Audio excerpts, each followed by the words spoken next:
आइए छात्रों, Madhav commerce centre की ओर से मैं डॉक्टर यूएस माधव आज आपको चौथी क्लास में हम लिए चलते हैं। ये आज आपका ये 11th का चौथी क्लास है। देखो छात्रों, कॉमर्स के और कॉमर्स में हम जब अकाउंटेंसी में आते हैं तो अकाउंटेंसी में कुछ अलग अलग शब्द से हमें रूबरू होना पड़ता है। तो आइए हम आज आपको अकाउंटिंग टर्म्स, कुछ बेसिक जो अकाउंटिंग टर्म्स है, आज हम उसको लेकर के आपके सामने हम उपस्थित हुए हैं। तो बेसिक अकाउंटिंग टर्म्स क्या है? आइए, ये बेसिक अकाउंटिंग टर्म्स जिसमें पहला आता है बिजनेस ट्रांजैक्शन। बिजनेस ट्रांजैक्शन, व्यावसायिक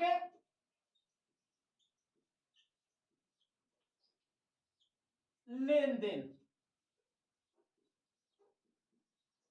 देखो छात्रों, ये आपका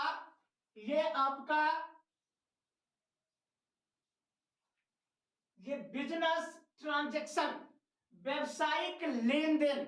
व्यवसायिक लेन देन से पहले हम ये जाने कि लेन देन, आदान प्रदान, हम किसी से क्रय विक्रय करते हैं तो वो उस प्रकार से ऐसे लेन देन जो सीधा बिना पैसा के किया जाए तो यह सीधा लेन देन हो सकता है।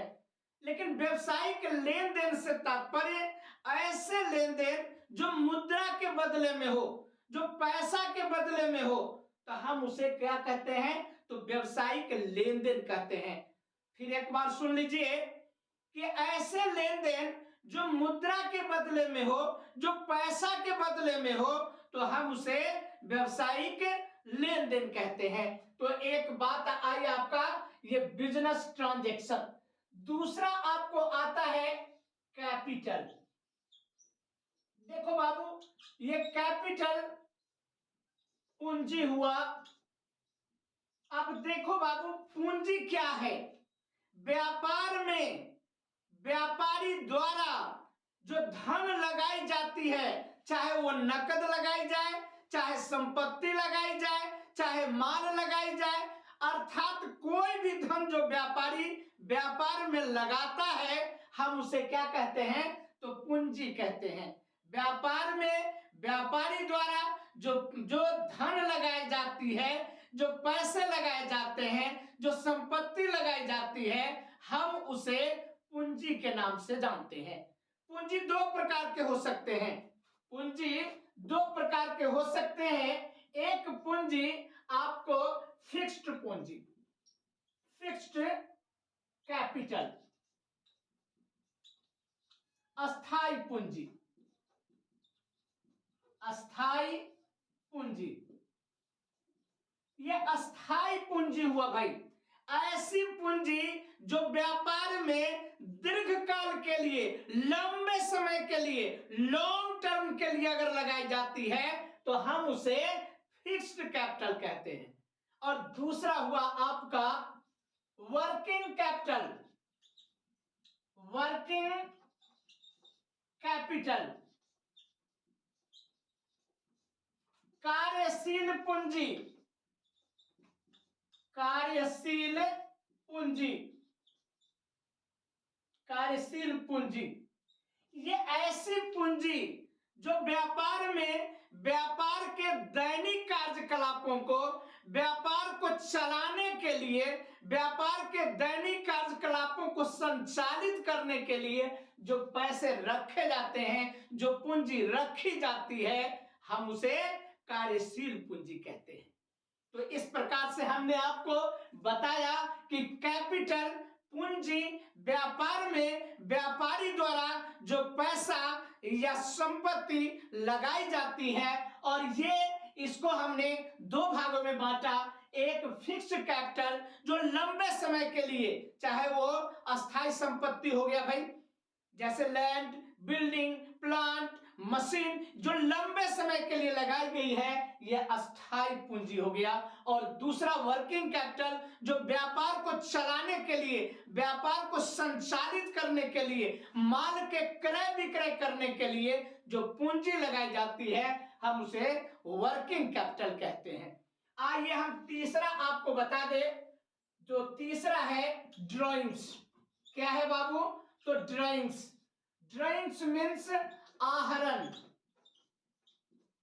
देखिए भाई, जब व्यापार चल रहा है तो स्वाभाविक बात है कि व्यापारी व्यापार में से, व्यापार के रुपया में से अपने निजी प्रयोग के लिए, अपनी पत्नी के लिए, मान लो कि पत्नी के लिए झुमका खरीदा, बेटा के लिए मिठाई खरीदा, बच्चे के लिए दवा खरीदा, बच्चे का स्कूल फी दिया, तो ये व्यापार से जो निकला, व्यापार से जो धन निकला, यदि मान लो व्यापार में, यदि मेरा व्यापार सोने का व्यापार है, सोने चांदी का आभूषण का व्यापार है, यदि मेरी पत्नी अगर उसमें से एक आभूषण निकाल लेता है, यदि मैं अपने बच्चे को एक औंठी दे देता हूं, तो ये क्या हो गया भाई? आपको जो व्यापार से निकला ये आहरण कहलाएगा।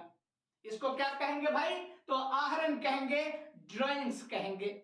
आइए हम आगे बढ़ते हैं। हम चौथी बात आपको करते हैं, एसेट्स। बड़ा ही महत्वपूर्ण चीज है एसेट्स। व्यापार में व्यापारी जो व्यापार में प्रयोग करने के लिए, व्यापार में सहायता करने के लिए जो संपत्ति, जो वस्तु लगाते हैं, हम उसे संपत्ति कहते हैं। ये क्या हो गया भाई आपको? तो संपत्ति। संपत्ति कई प्रकार के हो सकते हैं। संपत्ति कई प्रकार के हो सकते हैं। मुख्य रूप से आजकल ये कंपनी का जो फाइनेंशियल स्टेटमेंट है वो दो प्रकार से एसेट्स को डिनोट करता है। एक कहता है नॉन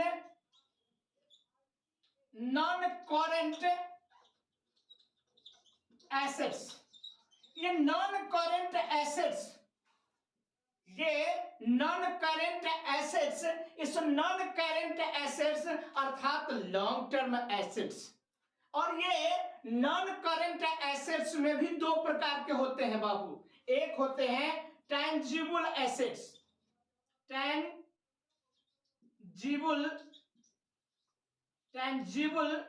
एसेट्स। ये टेंजिबल एसेट्स जो है, ऐसी संपत्ति जिसको हम देख सकते हैं, छू सकते हैं, स्पर्श कर सकते हैं, ये टेंजिबल एसेट्स हुआ। समझ रहे ना? और ऐसी संपत्ति जिसको हम नहीं देख सकते हैं, न छू सकते हैं, न स्पर्श कर सकते हैं, तो हम उसको कौन संपत्ति कहेंगे? तो इनटेंजिबल एसेट्स कहते हैं। उदाहरण के रूप में टेंजिबल एसेट्स में आपका लैंड हुआ, बिल्डिंग हुई, फर्नीचर हुआ,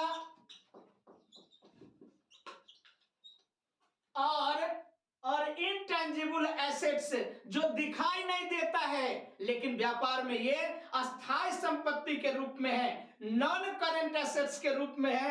और ये क्या है? तो जैसे आपका गुडविल हो गया, पेटेंट हो गया, आप और भी हो सकता है। ये नॉन इनटेंजिबल एसेट्स, गुडविल हो गया, पेटेंट हो गया, समझ रहे ना? ये सब आपका, ये कौन सी संपत्ति हो गई? ये गुडविल, पेटेंट, कॉपीराइट, ट्रेडमार्क, ये सब आपके ये इनटेंजिबल एसेट्स है। और इस प्रकार से ये नॉन करेंट एसेट्स के अंतर्गत आया। दूसरा इसमें होता है बाबू करेंट एसेट्स। करेंट एसेट्स, ये करेंट एसेट्स में आपको, इस करेंट एसेट्स को हम लिक्विड एसेट्स कहें, हम इसको क्विक एसेट्स कहें, हम कह सकते हैं। तो ये current assets, quick assets, liquid assets अर्थात ऐसी संपत्ति जिसको तुरंत मुद्रा में हम परिवर्तित कर सकते हैं, तो हम इसे करेंट एसेट्स कहते हैं। जो और लिक्विड हो और जिसको तुरंत नकद में परिवर्तित किया जा सके वो लिक्विड होगा, वो आपको क्विक एसेट्स हो सकता है। हमारे बच्चों एक चीज और जान लीजिए, एक एसेट्स हम लोग और जानते हैं जिसका नाम है वास्टिंग एसेट्स। वास्टिंग एसेट्स, ये वास्टिंग एसेट्स क्या होता है बाबू? तो ऐसी संपत्ति जो प्रयोग में आने के बाद धीरे धीरे समाप्त हो जाती है, जैसे बालू का ढेर, सोने का खान, अबरक का खान, कोयले का खान, जो जैसे जैसे खान से निकलता जाएगा वो एक समय ऐसा आएगा जो एकदम समाप्त हो जाएगा। चाहे तेल का कुआं, ये सब के सब आपको धीरे धीरे धीरे प्रयोग में आने के बाद समाप्त हो जाती है। तो आज हमने आपके साथ वर्णन किया ये बिजनेस ट्रांजैक्शन, दूसरा कैपिटल, तीसरा ड्राइंग्स और चौथा एसेट्स। आज हम अपनी क्लास यही समाप्त करेंगे। हम चाहेंगे आपका दिन शुभ हो। जय हिंद, जय शिक्षा।